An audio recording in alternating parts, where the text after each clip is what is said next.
복음으로 푸는 마가복음입니다. 마가복음 강의 복음으로 푸는 마가복음 6번째 시간입니다. 오늘은 하늘이 갈라지고 아들이 오시니라 라는 제목으로 하나님의 말씀 증거하도록 하겠습니다. 제목이 썩 마음에 들지는 않지만 하나의 문장이라기보다는 성경의 구절들을 그대로 넣었다고 생각하시면 좋겠습니다. 하늘이 갈라지고 아들이 오시니라 라는 제목으로 하나님의 말씀 증거하도록 하겠습니다. 오늘날 21세기의 사람들은 정보의 홍수 시대에 살고 있죠. 그런데 문제가 되는 것이 인위적인 가설과 그리고 비복음적인 전제들이 마치 기정사실화되어 있고 그런 상태에서 유통되고 있는 지식과 정보를 받고 있다는 겁니다. 인간적인 지식과 정보를 근거를 둔 내용과 주장들이 이 교회 안에서 마치 복음이 되고 진리인 것처럼 통용되는 그런 시대 속에 우리가 놓여 있습니다. 그리고 나아가서 예수를 믿지 않는 사람들까지도 이 영향을 받고 있는 그런 시대입니다. 그러나 그런 정보들이 지식적 해갈이나 또는 어떤 쾌감을 줄 수는 있겠습니다.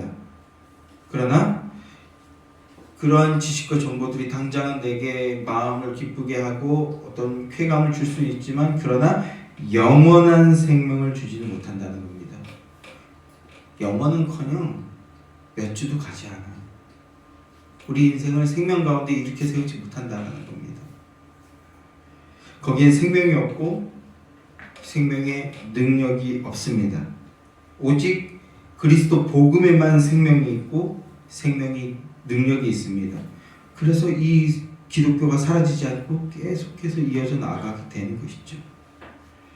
마가복음 강에는 그런 어떤 다른 인간적인 요소나 장치들을 최대한 배제하고 오직 복음만, 이 복음만 순수하고 순전하게 전하고 나누는 시간입니다.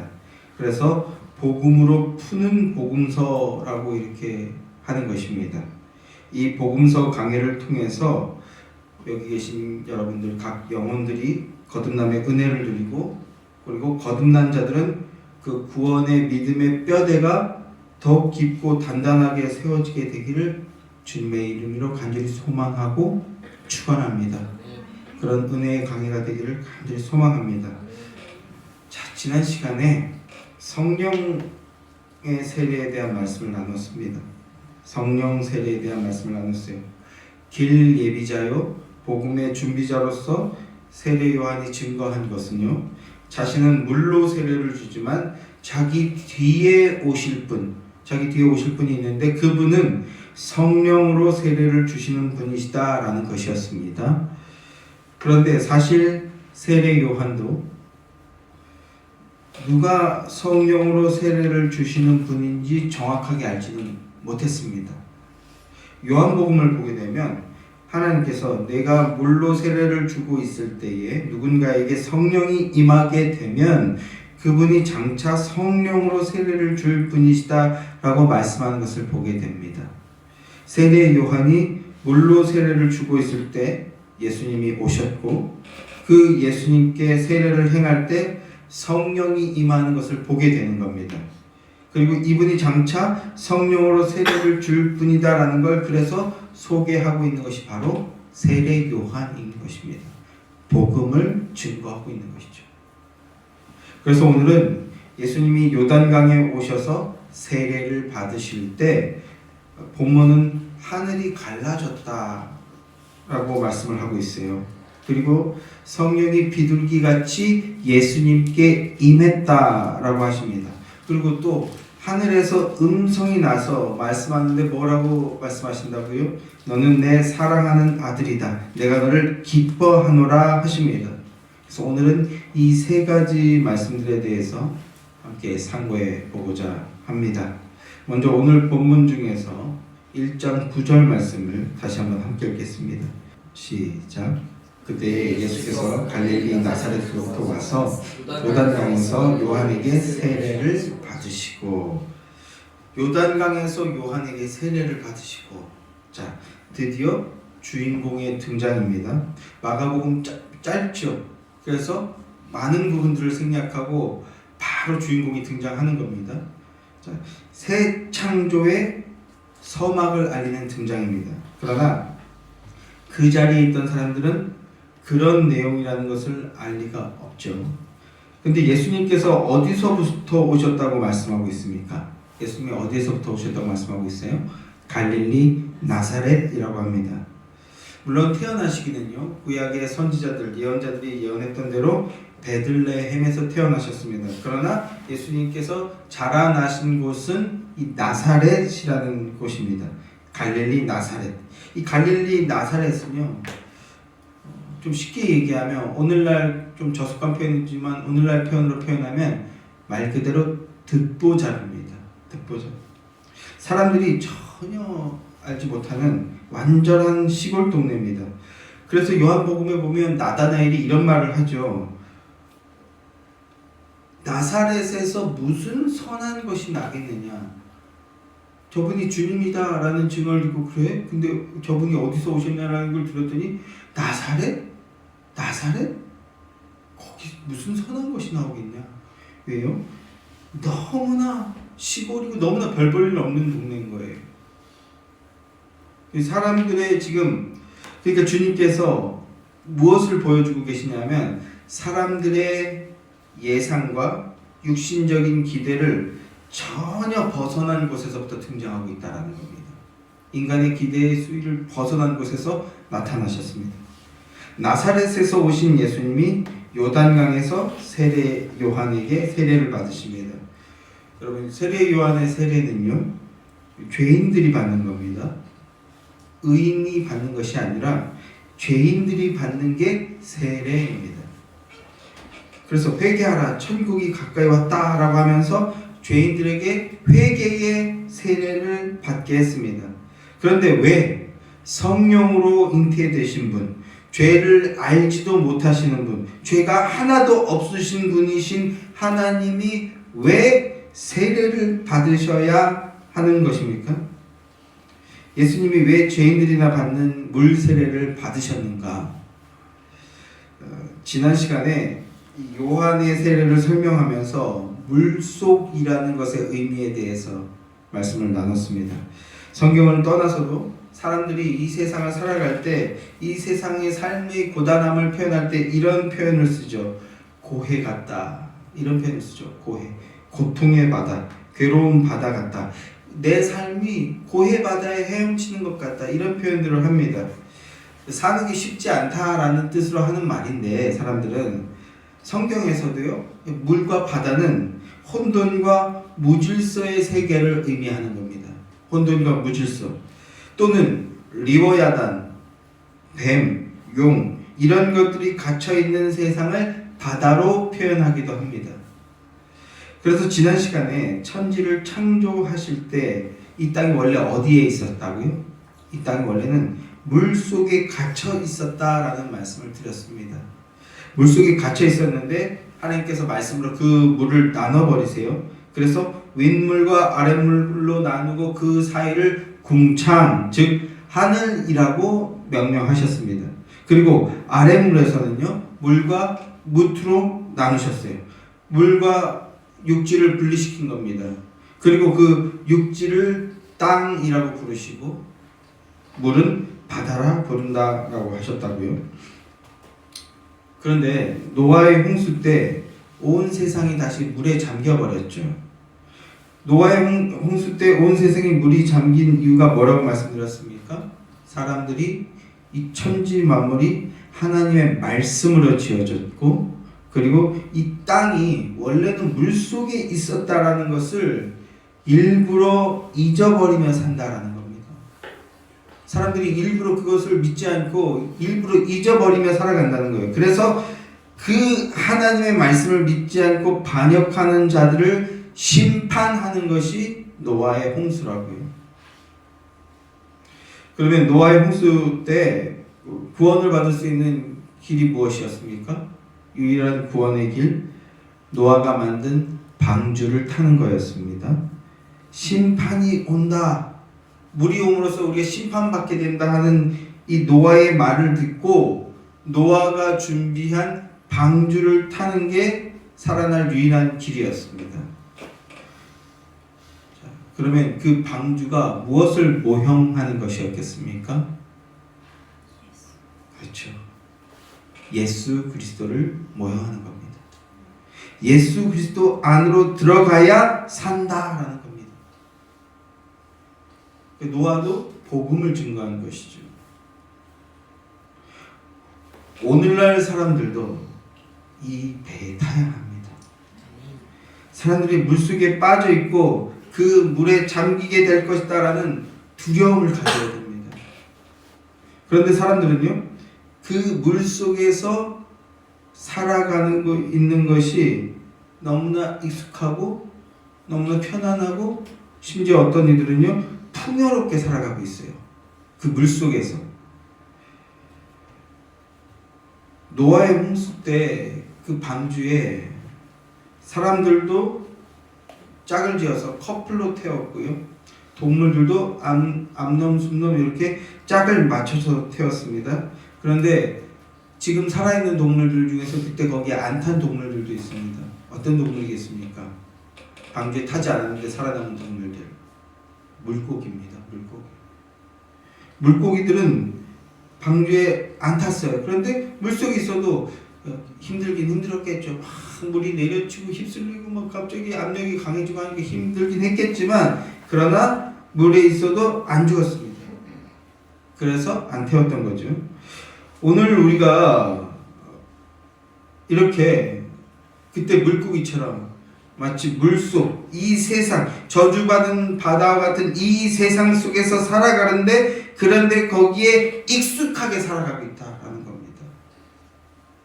마치 물고기처럼 자기가 숨이 가쁜 줄도 모르고 그러고 살아간다는 겁니다. 하늘에 숨을 쉴 줄 모르니까 생명의 호흡을 호흡할 줄 모르는 사람들이라는 거죠. 그래서 어떻게 된다고요? 방주에 탈 필요를 못 느끼며 살아간다는 겁니다. 이게 살았으나 죽은 겁니다. 그런데 어떤 이들은 그 방주에 타겠다고 합니다. 그 어떤 이들이 어떤 사람입니까? 자신의 물속에 있다는 것을 아는 겁니다. 물속에 있다는 것. 그래서 계속 이렇게 있다가는 빠져 죽게 될 거라는 것을 그 두려움을 알고 있는 사람들인 거예요. 숨이 차서 더는 이렇게는 못 살겠다. 진짜 공기를 마시고 싶다. 하늘에 숨을 쉬고 싶다. 이게 뭡니까? 이게 바로 세례입니다. 세례의 내용입니다. 성령의 세례의 열매. 세례를 받는다는 것은 물속에 살면 거기에 빠져 죽게 된다라는 겁니다. 그러니 그 물속에서 나와야 한다라는 거예요. 그걸 깨닫게 하는 게 바로 물세례였습니다. 그런데 예수님이 지금 그 물세례를 받으러 오셨다는 겁니다. 왜 오셨습니까? 하나님께서 약속하신 때가 드디어 된 거였어요. 하나님의 약속하신 때가 된 겁니다. 자, 갈라디아서 4장 4절부터 7절 말씀 한번 함께 읽겠습니다. 시작. 때가 참에 하나님이 그 아들을 보내사 여자에게서 나게 하시고 율법 아래에 나게 하신 것은 율법 아래에 있는 자들을 속량하시고 우리로 아들의 명분을 얻게 하려 하심이라. 너희가 아들이므로 하나님이 그 아들의 영을 우리 마음 가운데 보내사 아빠 아버지라 부르게 하셨느니라. 그러므로 내가 이후로는 종이 아니요 아들이니 아들이면 하나님으로 말미암아 유업을 받을 자니라. 갈라디아서 4장 4절 말씀. 때가 참에 하나님이 계획하신 때가 드디어 참에 하나님의 약속하신 때가 드디어 되어서 어떤 일이 벌어졌다고요? 하나님의 아들이 이 땅에 오셨다라는 겁니다. 하나님의 아들을 보내신 것입니다. 그리고 여자에게서 나게 하신 것은 이라고 말씀하고 있죠. 여자에게서 나게 하신 것 무슨 말씀입니까? 여자의 후손이 뱀의 머리를 상하게 할 것이다 한 그 창세기 3장 15절 말씀이 지금 성취되었다는 겁니다. 여자의 후손이 뱀의 후손이 머리를 상하게 할 것이다 라는 것에 성취를 성취될 것이라는 것을 말씀하고 있는 것이죠. 그런데 한 가지 더 특이한 점이 있습니다. 하나님께서 오셨는데 율법 아래로 오신다 합니다. 율법 아래, 죄 아래로 오신다는 겁니다. 여러분, 우리 예수님은요, 율법의 제정자이십니다. 율법의 제정자, 율법을 만드신 분이에요. 그 율법의 제정자가 그 율법 아래로, 즉 죄 아래로 온다는 것은 자기도 그 죄 아래 속하게 된다는 것을 뜻하는 겁니다. 그런데 고린도후서 5장 21절 말씀을 보시게 되면 죄를 알지도 못하시는 분을 우리를 대신하여 죄로 삼으셨다 이렇게 말씀합니다. 하나님께서 하나님의 아들을 그 죄를 알지도 못하시는 분인데 그분을 죄로 삼으셨다. 네가 대신 죄인 해 이렇게 삼아주셨다고 하는 겁니다. 그를 죄로 삼으신 것은 그분이 우리의 죄를 대속해 주신 하나님이심을 믿는 자들, 그 믿음 가진 자를 그리스도 안에서 하나님의 의가 되게 하시기 위해서라는 겁니다. 하나님의 믿으십니까? 그러면 바로 여러분이 하나님의 말씀하는 의인이 된 겁니다. 죄를 알지도 못하시는 분을 죄로 삼으셔서 십자가에 대신 죽게 함으로써 당신의 백성들을 함께 죽고 함께 살아난 자가 되게 하겠다라는 겁니다. 복음이죠, 복음. 율법의 기능은 죄 아래 갇혀 있음을 알게 하는 겁니다. 죄 아래 갇혀 있음을 알게 하는 거예요. 그런데 예수님께서 십자가로 우리의 죄를 속량하시고 그리고 성령을 보내주시면 우리가 무슨 일을 겪게 된다고요? 예수님으로 말미암아 우리도 아들의 명분을 얻게 된다는 겁니다. 우리도 아들이 된다는 거예요. 자녀가 된다는 겁니다. 그래서 성령이 임하게 되면 죄가 무엇인지 그리고 예수 안으로 들어가면 의가 된다는 것을 알게 된다는 겁니다.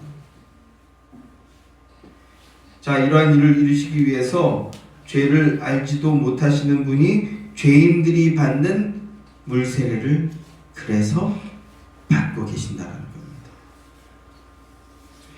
예수님께서 오셔서 속량하심으로 그를 믿는 자들에게 아들의 명분을 얻게 하십니다. 그래서 성도가 하나님의 아들들이 되는 겁니다.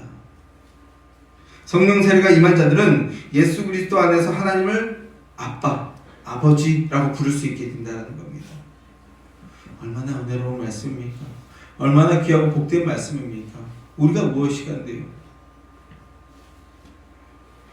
그러니까 우리가 회개하고 예수를 믿는다는 것은 하나님의 아들의 영, 원래 이게 예수 그리스도의 영인데 그 아들의 영을 우리도 받아서 하나님의 아들들이 된다는 뜻이라고요. 자, 이 일을 이루기 위해서 우리 주님께서 처음 천상의 보좌에서부터 이 땅까지 오셨고 그리고 오셨을 뿐만 아니라 오신 것만 해도 굴욕에 가까운 일이라고 할 수 있는데 이 땅에 오셨을 뿐만 아니라 죄인들이나 받는 세례를 받으시고 계시다는 겁니다. 우리가 하나님의 아들들, 자녀들이 되게 하기 위해서. 자, 이어서 본문 10절 말씀 함께 읽겠습니다. 다시 본문으로 들어가서 마가복음 1장 10절 말씀입니다. 시작. 곧 물에서 올라오실새 하늘이 갈라짐과 성령의 비둘같이 자기에게 내려오심을 보시더니 예수님께서 죄인들이나 받는 세례를 받으셨습니다. 그것은 죄인들과 함께 죽는다는 뜻이라고요. 그러나 그 물속에서 올라오시죠. 원래는 그래서 침례가 원래는 오리지널이라고 말씀을 드렸어요. 물에 푹 담겼다가 끄집어내지는 것. 그러나 우리는 그 의미가 중요하기 때문에 의미만 살려서 머리에 물을 끼웠는데 그건 물속에 죽었다라는 뜻이고 물속에서 다시 나왔다는 뜻이라고요. 다시 올라오셨습니다. 다시 살아날 것임을 보여주고 계시는 것입니다. 그러나 이때까지는 아무도 그 비밀을 깨달을 수가 없었던 거죠.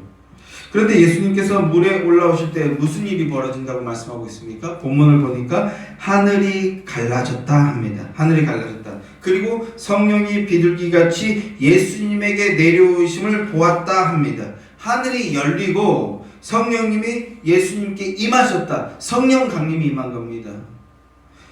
자, 하늘이 열렸다는 말은요, 하늘이 찢어졌다라는 말인데, 그렇다면 그 이전까지는 하늘이 어떻게 되어 있었다라는 뜻입니까? 이렇게 하늘이 찢어지고 하늘이 갈라지고 하늘이 열리기 그 직전까지는 어떤 상태였다고요? 하늘이 닫혀 있었다. 하늘이 닫혀 있었다는 겁니다. 그런데 예수님 때문에 하늘이 열린 겁니다. 그러면 이 하늘이 닫혀 있었다라는 게 무엇인가? 신명기 28장 말씀을 보게 되면 내 머리 위에 하늘은 노시 되고 내 아래의 땅은 철이 될 것이며 라고 하는 말씀이 있는데요. 신명기 28장 32절 말씀에 이스라엘 백성들이 하나님의 말씀을 배반하면 하늘이 노치된다라는 겁니다. 땅은 철이 되고 하늘이 노치된다라는 것은요, 비가 안 온다는 뜻입니다. 비가 안 온다. 하늘이 닫혀버려서 비가 안 오게 되는 거예요. 그래서 엘리야 시대 때도 3년 6개월 동안 비가 오지 않았고요. 하늘이 닫혀버린 겁니다. 하나님의 말씀이 끊어졌다는 것을 시각적으로 체험하게 만드는 겁니다. 그리고 또 엘리사 시대 때는요, 7년 동안 비가 오지 않습니다. 비가 오지 않으니까 땅이 철이 된다는 거죠. 하나님의 백성들이 하나님을 거역하고 배반하니까 하늘이 닫혀서 비가 오지 않는다는 겁니다. 그러니까 하늘이 닫혀서 비가 오지 않는다라는 것은 사람이 하나님 말씀으로 사는 것임을 알게 하시기 위함이라는 겁니다. 비가 그렇게 3년 4년 안 와야 비로소 하나님의 말씀이 필요하구나라는 걸 깨닫게 된다라는 거죠. 구약의 마지막 말라기 시대로부터 신약의 이 세례 요한까지 400년 동안이라는 시간의 갭이 있는데, 그런데 그 시간 동안 무슨 일이 있었다고요? 하나님의 음성, 하나님의 말씀, 하나님의 계시가 없었다고. 무슨 뜻이라고? 하늘이 닫혔다라는 겁니다. 그게 하늘이 닫힌 겁니다. 하나님의 음성이 들리지 않는 것.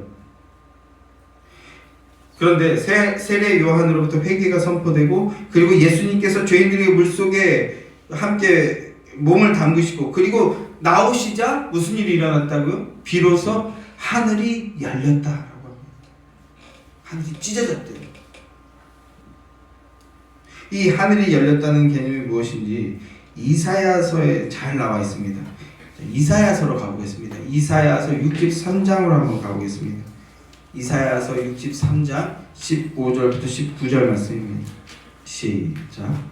주여 하늘에서 굽어 살피시며 주의 거룩하고 영화로운 처소에서 보옵소서. 주의 열성과 주의 능하신 행동이 이제 어디 있나이까? 주께서 베푸시던 강력한 자비와 사랑이 내게 그쳤나이다. 주는 우리 아버지시라. 아브라함은 우리를 모르고 이스라엘은 우리를 인정하지 아니할지라도 여호와여 주는 우리의 아버지시라. 옛날부터 주의 이름을 우리의 구속자라 하셨거늘 여호와여 어찌하여 우리로 주의 길에 떠나게 하시며 우리의 마음을 완고하게 하사 주를 경외하지 않게 하시나이까? 원하건대 주의 종들 곧 주의 기업인 지파들을 위하사 돌아오시옵소서.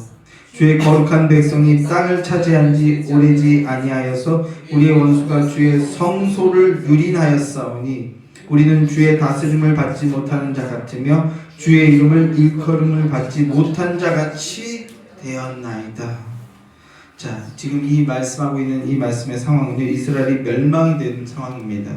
성전이 불타고 황폐화된 이 비참한 상황을 하늘에서 좀 굽어 살펴달라는 겁니다. 우리를 좀 다시 돌보아 주십시오. 우리를 좀 굽어 살펴주십시오. 이렇게 간구하고 있는 겁니다. 주의 열성과 주의 능하신 행동이 어디로 갔습니까? 하나님의 전능하신 능력이 어디로 갔습니까? 주께서 우리에게 베풀어 주신 그 간곡한 자비와 사랑이 이제는 그쳐버렸습니다. 주님 어디에 계십니까? 이렇게 간구하고 있는 겁니다. 자신들이 하나님의 말씀을 거역하고 주님의 경고에도 불구하고 육신의 소욕만을 끊임없이 쫓았음에도, 그래서 이런 결과가 왔음에도 불구하고 성소가 유린당하고 주님의 다스림이 사라지니까, 보살핌이 사라지니까 이사야 선지자가 하나님의 구원을 간절히 바라면서 기도하고 있는 겁니다. 그래서 무엇을 기도하고 있는가? 64장 1절 2절 말씀입니다. 64장 이사야 64장 1절 2절 말씀 함께 읽겠습니다. 함께 시작. 원하건대 주는 하늘을 가리고 강림하시고 주 앞에서 산들을 진동하기를 불이 사풀게 사며 불이 물을 끄는 같게 하사 주의 원수들이 주의 이름을 알게 하시며 이방 나라들도 주 앞에서 떨게 하옵소서. 주께서 하늘을 어떻게 하신다고요? 주께서 하늘을 가르고 강림해 주십시오. 이렇게 간구하고 있습니다. 옛날에 시내산에서 여호와께서 강림하실 때 그때 산이 진동하고 흔들렸던 것처럼 그 기억을 떠올리며 말하는 거죠. 이제 다시 하늘을 가르시고 강림해 주십시오. 자, 이 말은 하늘이 닫혀 있었다라는 말이죠. 하늘이 닫혀 있었다. 그런데 왜 닫혀 있었다고요? 이스라엘 백성들이 하나님의 말씀을 거역했기 때문이라는 겁니다. 하나님의 말씀을 믿지 않고 불순종했어요. 그래서 하나님의 말씀이 임하지 않았던 겁니다. 심지어 선지자들의 책망조차도 없었다라고요. 그래서 뭐라고 말하고 있다고요? 하늘이 닫혔습니다. 이렇게 표현하고 있다. 하늘이 닫혔으니 하나님이시여 그 하늘을 가르시고 우리에게 강림해 주십시오. 이렇게 말씀하고 있는 겁니다. 자, 3절부터 5절 말씀도 함께 읽겠습니다. 계속 이어서 3절부터 5절까지 말씀 함께 시작. 주께서 강림하사 우리가 생각하지 못한 두려운 일을 행하시던 그때에 산들이 주 앞에 진동하였사오니 주 외에는 자기를 앙망하는 자를 위하여 이런 일을 행하신 신을 옛부터 들은 자도 없고 귀로 들은 자도 없고 눈으로 본 자도 없었나이다. 주께서 기쁘게 공의를 행하는 자와 주의 길에서 주를 기억하는 자를 선대하시거늘 우리가 범죄함으로 주께 진노하셨사오며 이 현상이 이미 오래되었사오니 우리가 어찌 구원을 얻을 수 있으리까? 하늘이 닫혔다는 말이 무슨 말인지 이제 아시겠습니까? 이스라엘이 하나님의 말씀을 저버렸습니다. 그래서 버림을 받았다는 겁니다. 그런데 게다가 세월이 많이 흘러버렸어요. 그러니까 어찌 우리가 주님한테 구원을 받겠습니까? 이렇게 말하고 있는 거죠. 그러나 그 말은 구원해 달라는 말이긴 하죠. 그래서 구원의 유일한 길이 뭡니까? 뭐라고 간구하고 있어요? 하나님께서 하늘을 가리시고 우리에게 강림해 주셔야 됩니다. 라고 간구하고 있는 겁니다. 자, 6절 7절 말씀도 함께 읽어보겠습니다. 6절 7절 말씀 계속해서 시작. 우리는 우리를 다 부정한 자 같아서 우리의 의는 다 더러운 옷 같으며 우리는 다 잎사귀같이 시들므로 우리의 죄악이 바람같이 우리를 몰아가나이다. 주의 이름을 부르는 자가 없으며 스스로 분발하여 주를 붙잡는 자가 없사오니 이는 주께서 우리에게 얼굴을 숨기시며 우리의 죄악으로 말미암아 우리가 소멸되게 하셨음이니이다. 우리의 의가 어떻다고요?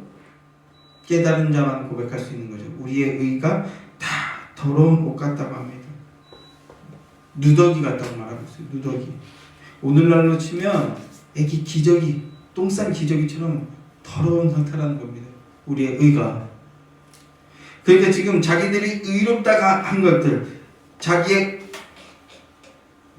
의였다는 겁니다. 그리고 그 더러운 옷 같다라는 거예요. 스스로 분발해서 주를 붙잡는 자도 없었고, 그러니 어떻게 했다? 주님께서 얼굴을 숨겨버리셨다는 겁니다. 그래서 우리는 소망하게 되었다는 겁니다. 그러나 8절 말씀을 보십시오. 8절도 다 같이 읽겠습니다. 다 함께 시작. 그러나 여호와여 이제 주는 우리 아버지시니이다. 우리는 진흙이요 주는 토기장이시니 우리는 다 주의 손으로 지으신 것이니이다. 주는 우리의 아버지시니이다. 보세요. 하늘 위로 강림하시고 성령으로 임하신 하나님을 뭐라고 부르고 있습니까? 아버지라고 부르고 있습니다. 아버지. 사랑하는 성도 여러분, 오늘 우리가 성령이 임하여 하나님을 아버지라고 부르게 되면 그게 뭡니까? 그게 하늘이 갈라지는 거예요. 하늘이 갈라지고 성령이 임한 것입니다. 여러분, 하나님을 아버지라고 부르며 그분께 의탁하고 그분께 기도하며 그분의 뜻을 살기 위해서 소망하고 계십니까? 그러면 그게 뭐라고요? 하늘이 갈라진 일이라고요. 할렐루야. 우리의 행위로는 주의 백성이 되는 자격을 받을 능력이 우리는 없습니다. 자격이 없어요. 우리가 입은 옷이라는 것, 그 행위, 그 옷이라는 게 다 더러운 옷이라는 겁니다. 우리는 다 더러운 옷을 입고 있어. 우리는 다 진흙 같은 자입니다. 그러나 주님께서 우리에게 아버지가 되어 주시겠다고 약속을 먼저 해 주셨습니다. 그래서 담대하게 우리가 요구할 수 있는 한 가지가 무엇이라고요? 하나님 제게 그 아버지 노릇을 다시 한번 해 주십시오. 우린 이것을 간구할 수 있다라는 겁니다. 하나님, 우리가 다 타락했습니다. 그러나 하나님이 우리의 아버지가 되어주시면 우리가 다시 구원을 받을 수 있습니다. 그러니 아버지여, 강림하여 주시고 우리에게 와주십시오. 이렇게 간구할 수 있다는 겁니다. 이것이 이사야 선지자의 예언이자 이사야 선지자의 기도이자 이사야 선지자의 간구이면서 그리고 하나님 아버지의 말씀입니다. 우리에게 주신 말씀. 자, 이 믿음으로 오늘 우리가 예배하고 이 땅을 믿음으로 살아나가야 되는 것이겠죠. 자, 이사야서 64장 10절부터 12절 말씀도 같이 읽겠습니다. 10절부터 12절 말씀입니다. 함께 시작. 주의 거룩한 성읍들이 광야가 되었으며 시온이 광야가 되었으며 예루살렘이 황폐하였나이다. 우리 조상들이 주를 찬송하던 우리의 거룩하고 아름다운 성전이 불에 탔으며 우리가 즐거워하던 것이 다 황폐하였나이다. 여호와여, 일이 이러하거늘 주께서 아직도 가만히 계시려 하시나이까? 주께서 아직도 잠잠하시고 우리에게 심한 괴로움을 받게 하시려 나이까? 이것이 구약의 선지자들의 예언입니다. 이 선지자의 예언대로 주께서 임하시게 되면 그러면 이제 무슨 일이 일어나게 되는 겁니까? 하늘이 갈라지고 찢어지고 하나님이 강림하셔야 된다는 겁니다. 그런데요, 그 하나님이 강림하시지 않는다는 겁니다. 이사야서의 맥락은 그 하나님이 이렇게 믿음으로 간구하고 구하고 있는데 하나님이 강림하시지 않는다는 겁니다. 에스겔서를 보게 되면요, 이스라엘 백성들이 이제 다 망하고 그래서 바벨론의 포로로 중요한 사람들 다 끌려가고 다 잡혀가고 다 끌려갔습니다. 완전히 망했어요. 그랬더니 에스겔서는 뭐라고 말씀하고 있느냐? 하늘이 열렸다라고 합니다. 그제서야 하늘이 열린 겁니다. 에스겔 1장 1절 2절 말씀 제가 읽어드리겠습니다. 30째 해 넷째 달 초닷새에 내가 그발강가 사로잡힌 자 중에 있을 때에 하늘이 열리며 하나님의 모습이 내게 보이니 여호와 야긴 왕이 사로잡힌 지 5년 그달 초닷새라. 하늘이 열리며 하나님의 모습이 내게 보이니. 에스겔 선지자에게 나라가 망하고 그 지도자들부터 왕족과 귀족들이 다 끌려갔어요. 제사장들이며 뭐며 거기서 노예 상태가 되었는데, 그런데 에스겔 선지자의 눈에 뭐가 보였다고요? 하늘이 열린 것이 보였다고 합니다. 언제 하늘이 열렸습니까? 나라가 완전히 망해서 없어지고 포로로 잡혀가 있을 때, 육적인 소망이 완전히 사라졌을 때, 그때 그발 강가에서 에스겔 선지자 앞에 하늘이 열렸다라는 겁니다.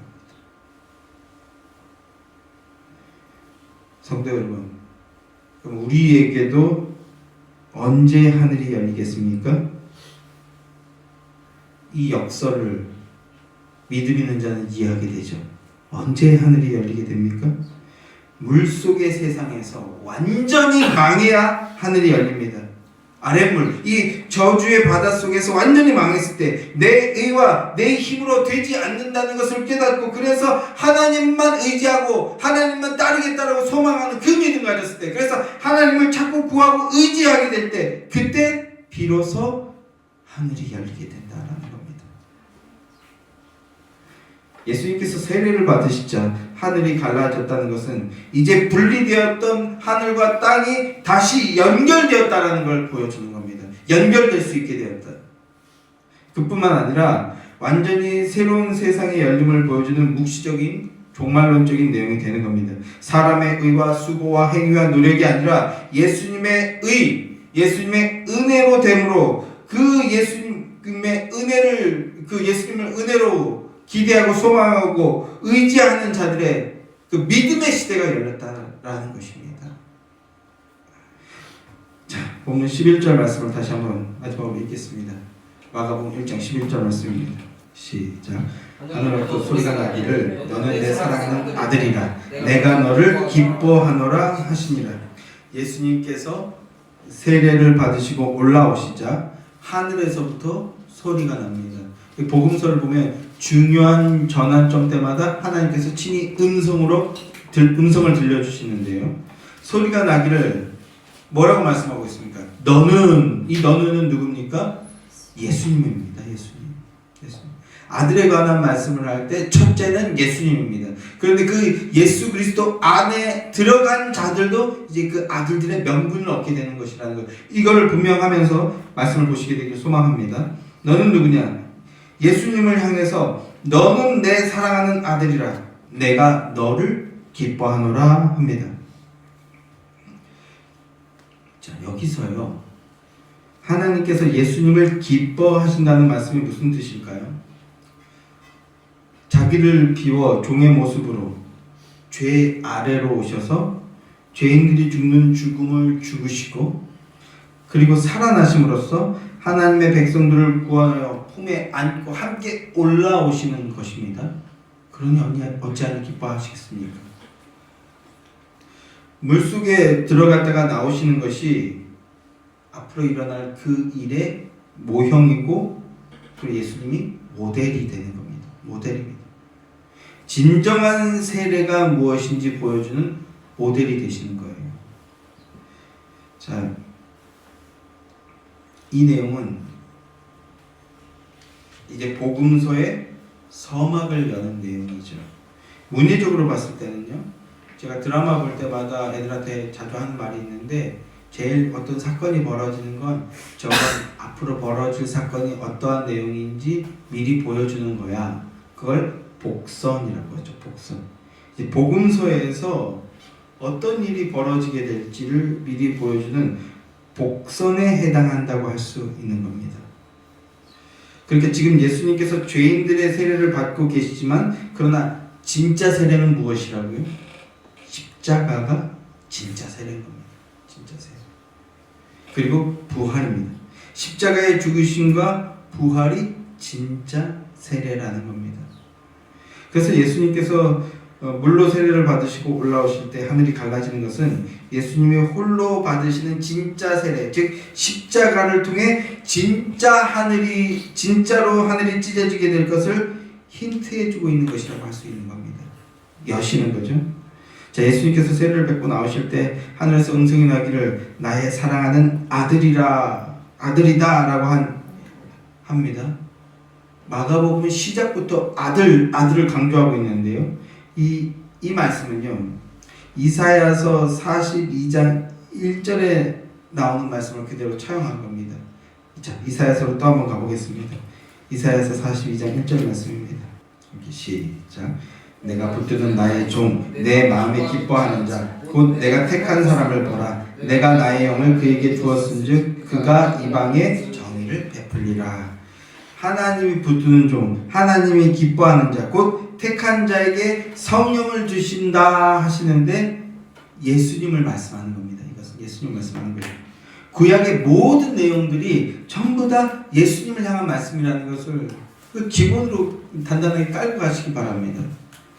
예수님을 지금 말씀하고 있어요. 또 시편 2편 7절 8절 말씀을 보게 되면 제가 읽어드릴게요. 내가 여호와의 명령을 전하라. 여호와께서 내게 이르시되 너는 내 아들이라. 오늘 내가 너를 낳았도다. 내게 구하라. 내가 이방 나라를 내 유업으로 주리니 내 소리가 땅끝까지 이르리로다. 이렇게 말씀하고 있어요. 기뻐하는 종이 누구라고 말씀하고 있습니까? 내 아들이라고 말하고 있습니다. 내 아들이라. 내 유업이 땅끝까지 이르게 할 내 아들. 유대인뿐만 아니라 이방인에게까지 생명이 전달되게 할 그 내 아들. 그 예수님께서 이 땅에 오심으로 구약의 언약들이 확실하게 드러나고, 그리고 이제 그 말씀들이 성취되기 시작한다라는 겁니다. 예수님께서 갈릴리 나사렛에서 오셔서 세례를 받으시고 올라오시는 순간에 하늘이 열리고 성령이 임하여 하늘에서 음성이 들리는 겁니다. 아들이란. 그래서 그 음성이 말하고 있는 아들이란 아버지와 같은 존재, 아버지와 동등 권세를 지닌 자를 말합니다. 우리네 그 유교적인 정서가 깃든 곳에서는 아들 그러면 조금 못한 존재라고 여겨요. 아버지보다 부족한 자. 그러나 그 유교적인 어떤 정서고요. 성경이 말씀하고 있는 아들은 아버지와는 조금 부족하지만 그래도 이거라도 해주겠다, 이런 뜻이 아니라 아버지와 같은 존재입니다. 동등한 권세를 지닌 자를 말씀하는 거예요. 아버지와 같은 권세와 영광과 능력과 부요함과 존귀를 지닌 전권자, 그 전권자가 약속 그대로 오셨다라는 겁니다. 아버지의 권능으로 아버지의 일을 대신 이루어 주실 분이 오셨다라는 겁니다. 아버지의 뜻을 있는 그대로 순종하심을 통해서 다 이뤄내실 분이시기에 하나님이 기뻐하시는 것이 당연한 것이죠. 아버지의 모든 권한을 가진 자, 최대의 권위를 가진 자를 뜻하는 게 바로 아들이라는 걸 기억하시기 바랍니다. 병자들을 속량함을 통해서 새 세상이 열리게 되었음을 성취하고 선언하시기 위해서 오신 것이다 라는 겁니다. 여러분, 우리는 예수의 교회입니다. 이 교회란 그 아들의 속량을 통해 새 언약 백성이 되었음을 체험한 자들입니다. 새 생명의 은혜를 얻었기에 아들의 그 속량을 고백하고 증언하는 공동체로 세움을 받은 것이 바로 교회입니다. 다른 것들은 부수적인 것이고 교회는 이 일을 하기 위해서 부름을 받았다는 겁니다. 그 아들을 믿고 그 아들을 힘써 증언하고 찬양하는 것, 이것이 교회의 본무입니다. 우리가 그런 참된 교회가 되기를 주님의 이름으로 간절히 소망합니다. 아들의 대속을 통해 속량함의 은혜를 입은 자를 성도라고 합니다. 오늘 본문은 성도란 하늘이 열렸음을 본 자들이라고 말씀하고 있는 겁니다. 하늘이 열렸다는 것은 성령이 임했다와 같은 말로 써요. 자기가 어떤 자인지 알게 되었다는 겁니다.